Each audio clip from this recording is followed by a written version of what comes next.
Let's explore the history of the Symbionese-Liberation Army, a French external security unit formed by Patty Hearst after being recruited for French external security with the help of a shred donkey, the British term for a shredded man that's worked his body into infallibly weakening combat techniques to cognition and hand-to-hand.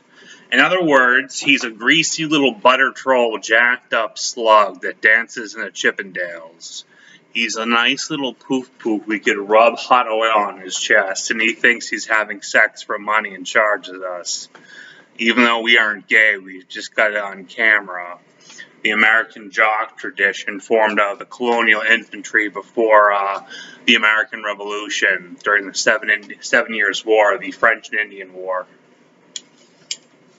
Sorry, British tonight. Must be something in the heat beneath the Queen. Anyways, the Symbionese-Liberation Army was being paid in cocaine, often fictionalized in its strength, power, and accord by films like Network, out of the French B-list movie industry, such as Roger Corman's movies as a producer, always employed as trap skis by Scotland spies, or any spy using the film Macbeth, Macbeth being Gaelic for actor. Hence, you're playing a character that's an actor. It's an actual field spy's role that he plays on stage as Macbeth for pleasure. Or if not being blooded, he calls it the Scottish play, being unable to pronounce it properly. He doesn't say Macbeth. Do you see how it's a split syllable?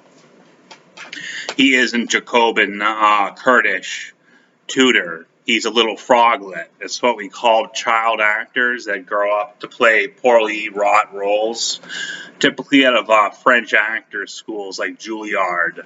A lardy, somebody that finds the corpulence of a repulsive man somehow amusing when they can actually choke them out in a prison cell really easy. See how I'm using my left hand? They find it sinister to have a stronger left, even though it's a more empathic compassion.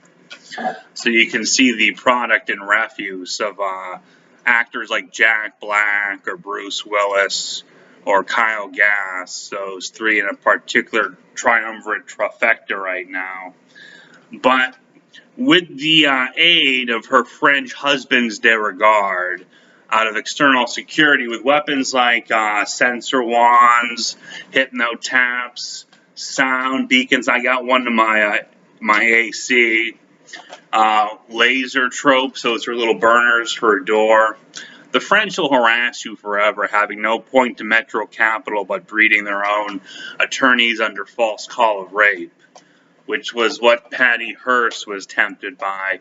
First eliminated as a practice in Britain around the 1200s, allowing the development of theater espionage and the film, a beeswax liniment made from paper sheath to press over the right eye after killed. The more myopic, the more of a charge for the kill, because the children, the souls, would have been more financially profitable for the community. It's the insurance business. A soul, as the priest protects it, is how much money you can make for others, not yourself, collecting your old modest paycheck and others doing the same, making money for you. Anyways, the priest is paid handsomely for that too. That's the point of all religion, making money.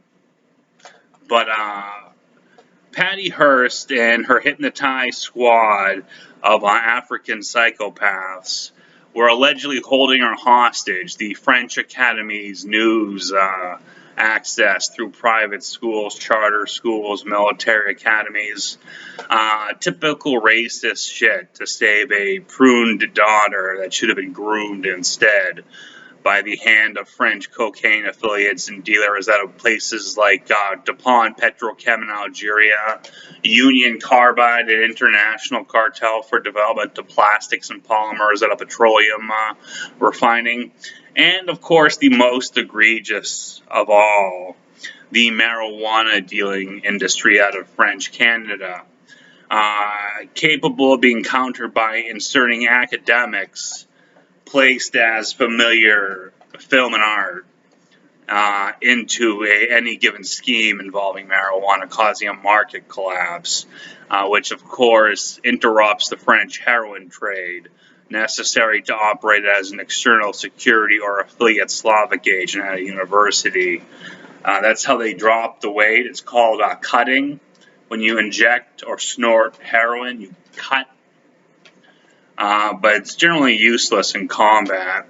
Just chuck something at them and they go down real sweet pea-like. And if they actually charge you, which means they have wrestling experience, put your left arm out to take their head over here, their chin goes here, and just lock them in and just toss them.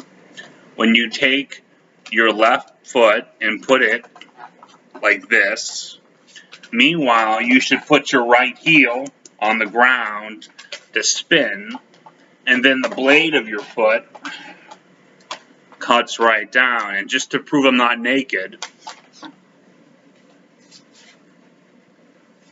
those are my boxers, an excellent martial arts drill practice thing in the privacy of your apartment. Never shout, ha, or yell, by the way, when you're practicing basic maneuvers. It makes it so you are non-lethal outside of sport, and of course at a proxy range when engaging a foe. You want your words, your weapons, and your legal rights to be more potent than your hands. And since the shredded individual, called a patois in Arabic or French, means they are grease, as in they don't eat greasy food. They're a slick back Guido with the hair up instead of slick back, a proper combatant. So we can see a basic exec operation. Now the question is, what's the point? What's the point of this? Well, let's look at the Eiffel Tower. French deal in political advocacy through female lawyers, falsely crying rape, sexual assault, or misogyny of physical accostation or accostement or accoutrement, meaning you've worn an accessory that's offensive like a t-shirt, to gain political influence, and they pay police, always corrupt, a criminal syndicate to Broussard, through attaining male writers, female slaves, and wives, and sometimes husbands for corrupt police officers called gnomes. Gnomes. These women are claimed lesbian in denial by female vice officers that want to marry them. The little biddies, like Ellen Page portrays in Hard Candy. She wants to marry a woman against her will. Alcoholics, they like to party, they do YOLO, they did well at college. Sometimes they're claimed to be drug addicts if placed in social reform or psychiatric clinics. Falsely proclaimed as mentally ill, like my late mother, dead at the hands of my father and myself. Mostly because she was about to be cleared from mental health status and was going to become a proctor teacher at my school to ensure that I worked French. The Eiffel Tower, though, offends me. Most French, too, that are of poverty. I'm not French all the way, my mother was, but we want Paris burned to the ground. That's the source of the odd relationship with Hitler. The Eiffel Tower representing this trade. And of course, the other diagnosis is insane, criminal, felon, impoverished, with various levers. And of course, the Symbionese-Liberation Army's private goal was stealing semen, sperm, children, and legal rights upon court and civil rights lawsuits by men like, not Al Sharpton, but there's an actor that looks like him, kinda. That guy's dad. The one from Tales from the Hood. And then, of course, you have more cops on corrupt pay called a crooked in Britain. The French call them gendarme lamises, they're corrections officers. Those are bears. We get them pretty strap-on fucked in America, though. We have our version of Ellen Page out here in most of these New England townships, called the pinky dough, something I invented. They immediately get strap-on rammed. You find the tall, skinny with the short beard and the spiked hair, and the glasses like me, but they're gym buffs from Escrima, knife fighting from the Philippines. And this is what you do. When he whistles at you, you kind of stick your pinky on the side of his eye and pull it back when he looks. You just smile and do nothing else, and he'll walk away. Only if he whistles looking at you. He'll usually do it a few times before he looks over his shoulder, indicating he wants you to live with him for a gay liaison. And then the pinky sign will be confirmed back to you when they fucked the French bear, the corrections pig forward agent, up the ass with the strap on. And then he'll be called gay, despite the fact that he just got a legendary dominatrix slay. But bears have to be on top in France. It's part of the ceremonial culture of breeding a son with a trapped wife.